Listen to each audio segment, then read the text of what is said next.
ఒకసారి ఈ అప్పుల సంగతి ఏంటో చూద్దామండి. ఈ జగన్ అన్న ఏమంటాడు, వచ్చిన దగ్గర నుంచి నేను 2 లక్షల కోట్లు ఖర్చు పెట్టాను, మొత్తం అందరికీ కూడా సంక్షేమ పథకాలు 2 లక్షల కోట్లు ఇచ్చానంటాడు. జనరల్గా చాలామంది ఏమనుకుంటారు, అబ్బా అన్న 2 లక్షల కోట్లు ఇచ్చాడు ప్రజలకి అంటే ఈ రాష్ట్రం మీద ఆదాయం 2 లక్షల కోట్లు తెచ్చి ఆదాయాన్ని జనరేట్ చేసి 2 లక్షల కోట్లు పంచాడేమో అనుకుంటాం. అన్న ఎక్కడి నుంచి ఇచ్చేది తెలుసండి, తెలియపోతే ఇదేనండి. ఈడు చెప్తారు, మా కోడిగుడ్డు అమర్నాథ్ కూడా ఉన్నాడు చెప్పడానికి. పురంధరేశ్వర గారు ఒకసారి మీరు మాట్లాడండి. 4,74,315 కోట్లు, 1-2 అటు ఇటుగా ఇంత మేరకు అనధికారికంగా పై చెప్పిన విధంగా అప్పులు తీసుకొచ్చినటువంటి ఎంత అని చెప్పిందండి ఇవి, మళ్ళీ ఒకసారి చెప్పండి, నోట్ చేద్దాం పేపర్లో. 4,74,315 కోట్లు, 1-2 అటు ఇటుగా ఇంత మేరకు అనధికారికంగా పై చెప్పిన విధంగా అప్పులు తీసుకొచ్చినటువంటి దీంట్లో రిజర్వ్ బ్యాంకుకి అధికారికంగా తీసుకొచ్చినటువంటి 2,29,716 కోట్లు కల్పిస్తే ఇది 10,77,006 కోట్ల వరకు కూడా మనకి మన ముందు ఉన్నటువంటి అప్పు భారం కనిపిస్తుంది. భారతీయ జనతా పార్టీకి సంబంధించినటువంటి అధ్యక్షురాలు ఎవరైతే పురంధరేశ్వర్ గారు కేంద్ర ప్రభుత్వ ప్రతినిధిగా 10 లక్షల కోట్లు అప్పు చేసింది రాష్ట్రం అని చెప్పారు. ఇప్పుడు మొన్న పవన్ కళ్యాణ్ గారు అనకపోయినా అన్నారని క్రియేట్ చేసి ఆయన మీద పరువు నష్టం దావా వేస్తానంటారు కదా అమర్నాథ్. నీకు మీ అన్న జగన్మోహన్ రెడ్డికి మీకు నిజంగా చిత్తశుద్ధి ఉంటే, మీకు దమ్ము ఉంటే, మీకు ధైర్యం ఉంటే, మీరు నిజంగా మగోళ్ళు అయితే ఆవిడ మీద పరువు నష్టం ఏంట్రా అమర్నాథ్? తమ్ముడు అన్నం అనుకుని నేను రాన్నాను, నువ్వేం అనిదా భావించకు, కానీ మీకు దమ్ముంటే ఆవిడ మీద పరువు నష్టం ఏంట్రా? 10 లక్షల కోట్లు అప్పు ఉంది రాష్ట్రానికి అంది ఆవిడ. మీకు అదే నిజంగా అబద్ధం అయితే, ఏమ్మా మేము అసలు అప్పే చేయలేదు, మా 10 లక్షల కోట్లు అన్నమేంటి, నువ్వు అన్న మాటకి మా ప్రభుత్వం పరువు పోయింది, నీ మీద పరువు నష్టం యత్నం చేయని వేసి మీ చిత్తశుద్ధి నిరూపించుకుంటారు నువ్వు మీ అని. అది వేయకుండా ఏదో సొల్లు ఎందుకు? లేదా ఆవిడ తప్పుడు స్టేట్మెంట్ ఇచ్చింది, కేసు పెట్టి జైల్లో పెట్టండి రా, కేసు పెట్టండి రా. ఏంటి ఈ పనికి మళ్ళీ పంచుకి పంచ్ అన్నట్టు, ఎన్కౌంటర్ అన్నట్టు వీడియోలు చేసుకున్నాక కదా మీరు మంత్రులు. తమ్ముడు అన్నయ్య వీడియోలు చేసుకోవడానిక ఊరి ఎక్కడి నుంచి ఎక్కడ పడిపోయిందిరా బాబు ఈ ఆంధ్ర రాష్ట్రంలో ఉన్న ఎమ్మెల్యే వ్యవస్థ, మంత్రి వ్యవస్థ. సార్ ఆలోచించండి, ఆవిడ 10 లక్షల కోట్లు అంటే అన్న సొల్లు చెప్పడానికి వచ్చాడు మా అమర్నాథ్ అన్న. ఏం చెప్తావు అన్న, సొల్లు ఉన్నారో వారికి బావగారు అవుతారో మరిది గారు అవుతారో వారిలాగా మేమేమి చేయలేదు. మేము ఏది చేసినా సరే మాకు ప్రజలకి ప్రతిదీ లెక్క చూపిస్తున్నాం. ఎవరు చూపించావు లెక్క? నాకు చూపించలేదు, నేను ప్రజలనే. ఏ లెక్క చూపించావు నువ్వు? ఏ ప్రజలకు చూపించావు లెక్క? మీరు ఎంత ఇస్తున్నారనేది చూపిస్తున్నారు. ఎన్ని వేల మంది, లక్షల మందికి అంటున్నారు, అందులో నిజంగా లక్షల మంది ఉన్నారో లేదా వాళ్ళ పేరును దొంగ అకౌంట్ మీరు నొక్కేస్తున్నారు, ఎవరికి తెలియదు. లక్షల అకౌంట్లు ఎవడు వెరిఫై చేస్తాడు వెళ్ళి? లక్షల అకౌంట్లు అన్నీ వచ్చింది. ఏది సినిమా తప్పుడు అకౌంట్లు క్రియేట్ చేసి ప్రభుత్వం నుంచి వచ్చే సంక్షేమ పథకాలు తప్పుడు అకౌంట్ల రూపంలో తీసుకుని దొబ్బేస్తున్నారు అని చెప్పి. సర్లే, నీకెవరైనా ఆ సినిమా చూడండి ఒకసారి. ప్రజల పేరున ఫేక్ అకౌంట్లు ఓపెన్ చేసి అదే బ్యాంక్ అకౌంట్లు, ఈ డబ్బులు వాళ్ళ అకౌంట్లో వేస్తున్నాడు, ఆ అకౌంట్లో వేసి ఆ అకౌంట్ని తీసుకున్నారట. అది ఆ సినిమా సారాంశం. చేసినటువంటి ప్రతి రూపాయి అప్పుకి చేసినటువంటి ఖర్చు చూపిస్తా ఉన్నాం. చేసినటువంటి ప్రతి ఖర్చు కూడా ప్రజల ఎదవ సొల్లు మానేసి అన్న, ఎంత అప్పు చేసావు చెప్పు. ఆవిడ 10 లక్షలు అందే, 10 లక్షల కోట్లు అందే, నువ్వు ఎంత అప్పు చేసావు చెప్పన్నా, పాయింట్కి రా. సంక్షేమం కోసం చేస్తున్నాం అనేటువంటిది రాష్ట్ర ప్రజలకు తెలుసు. చేసేటువంటి సంక్షేమం కోసం చేస్తున్నామని రాష్ట్ర ప్రజలకు తెలుసు అంటే ఎవరికి తెలుసు? మేము అప్పులు చేసి డబ్బులు పంచుతామని చెప్పారా మీరు మేనిఫెస్టోలో? మేము అప్పులు చేసి డబ్బులు పంచుతాం, మేము పంచిన డబ్బులకి, మేము తెచ్చిన అప్పులకి వడ్డీల రూపంలో మళ్ళీ రేట్లు ఎక్స్ట్రా రేట్లు వేసి 70 రూపాయల ఆయిల్ ప్యాకెట్ని 200కి మీకే అమ్మి, 200 వచ్చే కరెంట్ బిల్లు 2000 చేసి మీకే వేసి, చెత్త పన్ను వేసి, తొక్క పన్ను వేసి, తోటకూర పన్ను వేసి మళ్ళీ మీ దగ్గర డబ్బులు గుంజుకొని మేము వడ్డీలు కడతామని చెప్పారా మీరు? ప్రజలు చెప్పి చేస్తున్నారా? సిగ్గులేదా? అప్పు తెచ్చి డబ్బులు పంచి పెడుతున్నా, ఇదా మీ గవర్నమెంట్? అప్పులు చేసి సంక్షేమ పథకాలు ఏమన్నాకే ఓరి అమ్మంత వ్యవస్థ కావాలా? ఓరి ఇదే గవర్నెన్స్ అంటే? ఒక ప్రభుత్వం చేయాల్సిన పని ఇదా? భర్త లేని ఆడలు కొంతమంది ఏ తోడు లేక శరీరాన్ని నమ్ముకుని ఆ డబ్బులు తెచ్చి పిల్లలు పోషింటారు. ఏ తోడు లేని, ఏ ఆసరా లేని మహిళలు ఏదైనా చిన్న అవకాశం ఉంటే కష్టపడి పనిచేసి ఆదాయంతో బతికిస్తారు. అప్పులు తెచ్చి బతికిస్తున్నారంటే ఎంత చేతగానోళ్ళు మేము ఒప్పుకున్నావు. నువ్వు అప్పులు తెచ్చి జనాలకి ఇస్తావా? అదా ప్రభుత్వం చేయాల్సిన పని? అరే ఇలాంటి పని ఏ తోడు లేని ఒక ఆడకూతురు చేసిందంటే ఆవిడ నిస్సహాయతను అర్థం చేసుకోవచ్చు. ఇంత పెద్ద గవర్నమెంటు 151 ఎమ్మెల్యేలు 22 ఎంపీలు 7 ఎంతమంది రాజ్యసభ ఎంపీలు మన రాష్ట్రానికి ఇంత ఆదాయం ఇన్ని వనరులు ఉన్నాయి. ఈ రాష్ట్రానికి ఇండస్ట్రియల్ తేవచ్చు, దాని నుంచి ఈ ఏదైతే ట్యాక్స్ ఉందో ట్యాక్స్ జనరేట్ చేయొచ్చు. ఇదేమీ చేయకుండా అప్పులు తెచ్చి డబ్బులు పంచుతావా? ఈ వాస్తవాలు ప్రజలకు తెలియజేయండి బాబు. వీళ్ళు చేసే పని ఇది. అప్పులు ఏమైనా పోనీ వీళ్ళ పేరుని తెస్తారా? షూరిటీ సంతకం ఏమైనా అమర్నాథ్ పెడతాడా? లేకపోతే జగన్మోహన్ రెడ్డి గారి ఆ ఎస్టేట్లు పౌరాలు గుట్ట ఎస్టేట్లు ఏమన్నా ఆ షూరిటీ కింద ఇస్తాడా? ఎప్పుడు ఏం ఇస్తాడు షూరిటీగా? మన వైజాగ్ రెవెన్యూ ఆఫీస్ ఇస్తాడు, వైజాగ్ వాళ్ళు కలెక్టర్ ఆఫీస్ ఇస్తాడు, లేకపోతే మన పక్కన ఉన్న స్కూళ్ళు ఇస్తాడు, లేకపోతే ఇంకోటి ఎక్కడన్నా ఉన్న ఎలిమెంటరీ స్కూల్ స్థలాలు ఇస్తాడు, ఎయిడెడ్ స్కూల్ స్థలాలు ఇస్తాడు. మనయే ఇస్తాడు. మన స్థలాలు తాగాడు పెట్టి, అప్పు మన నెత్తి మీద పెట్టి, దానికి వడ్డీ మనల్ని కట్టమని పెట్టి ఇస్తున్నారంటే డబ్బులు. ఒరే వాడుతున్నాడు రే మనందరినీ, తెలుసుకోండిరా నాయన. ఏం వాడుకోరా? ఇది మిర్చి సినిమాలో ప్రభాస్ వాడకం కన్నా దారుణంగా ఉంది. అంటే ప్రతి రూపాయి అభివృద్ధి కూడా ప్రజలకు కనబడేటువంటి అభివృద్ధి, దానికి అర్థమే మర్చిపోయారా నాయన మేము. అభివృద్ధి అంటే కోడి గుడ్డెట్టాలి, కోడి ఇది చేయాలి, ఆ గుడ్డు పొదగాలి అని చెప్పినాడు. అదే అభివృద్ధి. మా కోళ్ళు గుడ్లు ఎడుతున్నాయి రా బాబు. ఇక్కడ ఉన్న కోళ్ళన్నీ కోళ్ళ ఫారాల్లో కోళ్ళు గుడ్లు ఎడుతున్నాయి.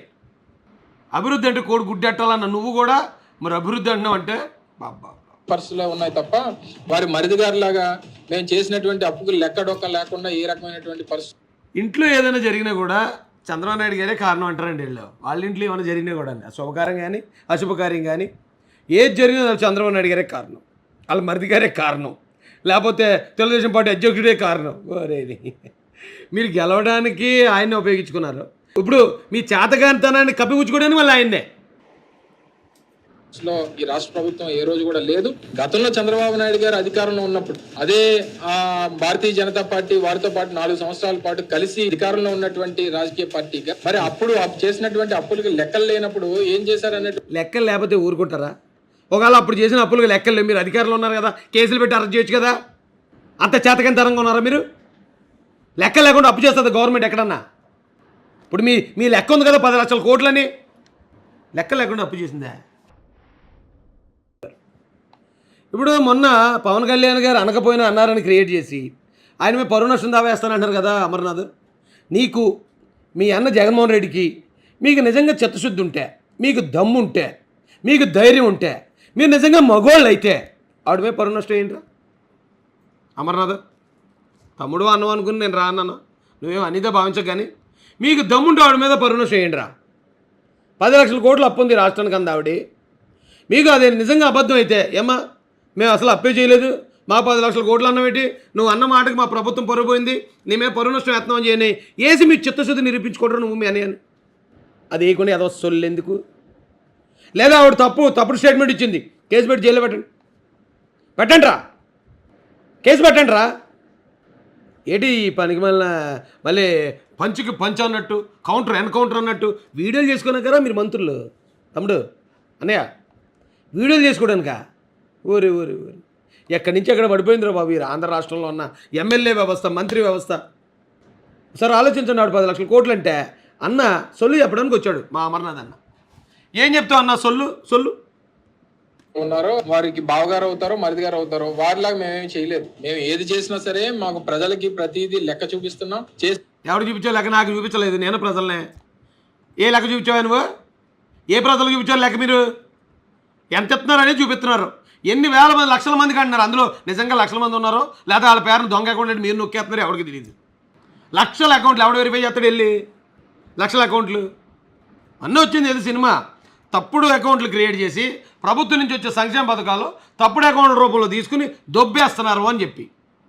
సర్లే నీకెవరైనా ఆ సినిమా చూడండి ఒకసారి.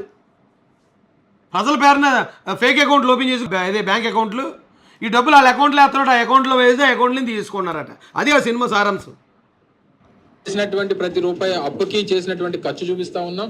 చేసినటువంటి ప్రతి ఖర్చు కూడా ప్రజల ఎదవ సొల్లు మానేసి అన్నా. ఎంత అప్పు చేసావు చెప్పు? ఆవిడ 10 లక్షలు అందే, 10 లక్షల కోట్లు అందే, నువ్వు ఎంత అప్పు చేసావు చెప్పన్నా? పాయింట్కి రా. సంక్షేమం కోసం చేస్తున్నాం అనేటువంటిది రాష్ట్ర ప్రజలకు తెలుసు. చేసేటువంటి సంక్షేమం కోసం చేస్తున్నాం రాష్ట్ర ప్రజలకు తెలుసు అంటే ఎవరికి తెలుసు? మేము అప్పులు చేసి డబ్బులు పంచుతామని చెప్పారా మీరు మేనిఫెస్టోలో? మేము అప్పులు చేసి డబ్బులు పంచుతాం, మేము పంచిన డబ్బులకి మేము తెచ్చిన అప్పులకి వడ్డీల రూపంలో మళ్ళీ రేట్లు ఎక్స్ట్రా రేట్లు వేసి 70 రూపాయల ఆయిల్ ప్యాకెట్ని 200కి మీకే అమ్మి 200 వచ్చే కరెంట్ బిల్లు 2000 చేసి మీకే వేసి చెత్త పన్ను వేసి తొక్క పన్ను వేసి తోటకూర పన్ను వేసి మళ్ళీ మీ దగ్గర డబ్బులు గుంజుకొని మేము వడ్డీలు కడతామని చెప్పారా మీరు? ప్రజలకు చెప్పి చేస్తున్నారా? సిగ్గు లేదా? అప్పు తెచ్చి డబ్బులు పంచిపెడుతున్నా. ఇదా మీ గవర్నమెంట్? అప్పులు చేసి సంక్షేమ పథకాలు ఏమన్నాకి ఓరి అమ్మ ఇంత వ్యవస్థ కావాలా? ఓరి ఓరి ఓరి ఇదే గవర్నెన్స్ అంటే? ఒక ప్రభుత్వం చేయాల్సిన పని ఇదా? భర్త లేని ఆడలు కొంతమంది ఏ తోడు లేక శరీరాన్ని నమ్ముకుని ఆ డబ్బులు తెచ్చి పిల్లలు పోషింటారు. ఏ తోడు లేని ఏ ఆసరా లేని మహిళలు ఏదైనా చిన్న అవకాశం ఉంటే కష్టపడి పనిచేసి ఆదాయంతో బతికిస్తారు.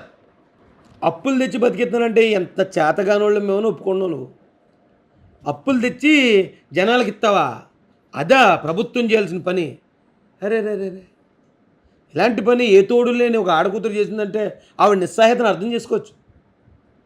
ఇంత పెద్ద గవర్నమెంటు 151 ఎమ్మెల్యేలు 22 ఎంపీలు 7 ఎంతమంది రాజ్యసభ ఎంపీలు మన రాష్ట్రానికి ఇంత ఆదాయం ఇన్ని వనరులు ఉన్నాయి. ఈ రాష్ట్రానికి ఇండస్ట్రీలు తేవచ్చు, దాని నుంచి ఈ ఏదైతే ట్యాక్స్ ఉందో ట్యాక్స్ జనరేట్ చేయొచ్చు. ఇదేమీ చేయకుండా అప్పులు తెచ్చి డబ్బులు పంచుతావా? ఈ వాస్తవాలు ప్రజలకు తెలియజేయండి బాబు. వీళ్ళు చేసే వీళ్ళు చేసే పని ఇది. అప్పులు ఏమైనా పోనీ వీళ్ళ పేరుని తెస్తారా? షూరిటీ సంతకం ఏమైనా అమర్నాథ్ పెడతాడా? లేకపోతే జగన్మోహన్ రెడ్డి గారి ఆ ఎస్టేట్లు పౌరాలు గుట్ట ఎస్టేట్లు ఏమన్నా ఆ షూరిటీ కింద ఇస్తాడా? ఎప్పుడు ఏం ఇస్తాడు షూరిటీగా? మన వైజాగ్ రెవెన్యూ ఆఫీస్ ఇస్తాడు, వైజాగ్ ఉన్న కలెక్టర్ ఆఫీస్ ఇస్తాడు, లేకపోతే మన పక్కన ఉన్న స్కూళ్ళు ఇస్తాడు, లేకపోతే ఇంకోటి ఎక్కడన్నా ఉన్న ఎలిమెంటరీ స్కూల్ స్థలాలు ఇస్తాడు, ఎయిడెడ్ స్కూల్ స్థలాలు ఇస్తాడు. మనయే ఇస్తాడు. మన స్థలాలు తాగాడు పెట్టి అప్పు మన నెత్తి మీద పెట్టి దానికి వడ్డీ మనల్ని కట్టమని పెట్టి ఇస్తున్నారంటే డబ్బులు. ఒరే వాడుతున్నాడు రే మనందరినీ తెలుసుకోండిరా నాయన. ఏం వాడుకోరా? ఇది మిర్చి సినిమాలో ప్రభాస్ వాడకం కన్నా దారుణంగా ఉంది. అంటే ప్రతి రూపాయి అభివృద్ధి కూడా ప్రజలకు కనబడేటువంటి అభివృద్ధి దానికి అర్థమే మర్చిపోయారా నాయన మేము. అభివృద్ధి అంటే కోడి గుడ్డెట్టాలి, కోడి ఇది చేయాలి, ఆ గుడ్డు పొదగాలి అని చెప్పినాడు. అదే అభివృద్ధి. మా కోళ్ళు గుడ్లు ఎడుతున్నాయి రా బాబు. ఇక్కడ ఉన్న కోళ్ళన్నీ కోళ్ళ ఫారాల్లో కోళ్ళు గుడ్లు ఎడుతున్నాయి. అభివృద్ధి అంటే కోడి గుడ్డు ఎట్టాలన్న నువ్వు కూడా మరి అభివృద్ధి అంటున్నావు అంటే బాబా పరిస్థితుల్లో ఉన్నాయి తప్ప వారి మరిదిగారిలాగా మేము చేసినటువంటి అప్పుకు లెక్కడొక్క లేకుండా ఏ రకమైనటువంటి పరిస్థితి.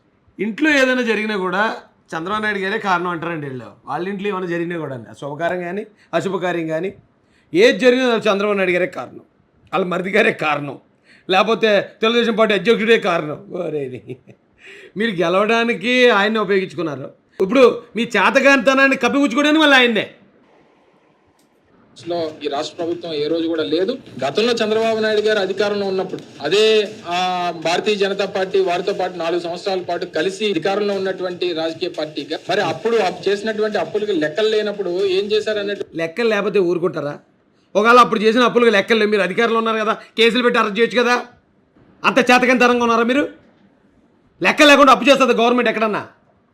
ఇప్పుడు మీ లెక్క ఉంది కదా 10 లక్షల కోట్లని, లెక్క లేకుండా అప్పు చేసిందా?